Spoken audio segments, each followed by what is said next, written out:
السعودية قلبت على المجلس الانتقالي فجأة. المشكلة إن الحقيقة لما تطلع توجع وتكسر الأغنية. الانتقالي ما أعلن الحرب ولا فتح جبهة ولا طلب المستحيل، قال كلمة واحدة فقط: هذه ثروتنا وهذا حقنا. ومن يقول الحق في زمن النهب يستهدف ويحاصر ويشوه. اللي مستغرب الهجوم السعودي اليوم يا إما أعمى أو متعامي. الجنوب ينهب من عشرات السنين بمسميات مختلفة وواجهات متعددة، لكن اليد واحدة والنتيجة واحدة.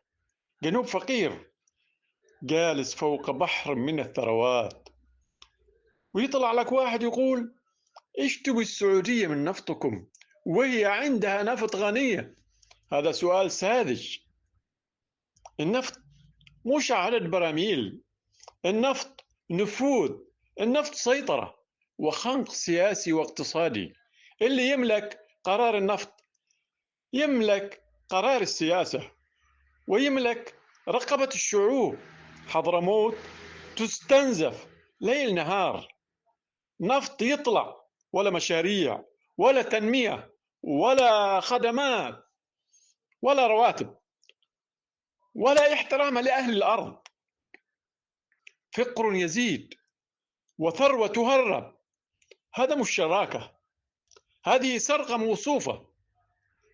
الخطوط الجوية اليمنية فضيحة أخرى، استحواذ على 75% من الإيرادات، لا تحديث، لا تطوير الميناء، ولا حتى السماح للشركة تنقذ نفسها بأرباحها. ولما طرح الاستثمار من عدن انقتل المشروع لأنه يهدد الاحتكار. هم يبغوا جنوب يتنفس، يبغوا يختنق. اللي حصل للانتقالي مش خلاف سياسي، هذا انتقام، لأن الانتقالي دخل منطقة محرمة، منطقة النهب المكشوف والملفات الثقيلة والأسئلة التي تؤدي إلى محاكم دولية. أما جماعة الإصلاح ساكتين لأنهم عارفين الحقيقة، وعارفين إن حضرموت مش لقمة سهلة، وعارفين إن التهم هذه المرة ما هي شعارات، هذه أرقام ووقائع.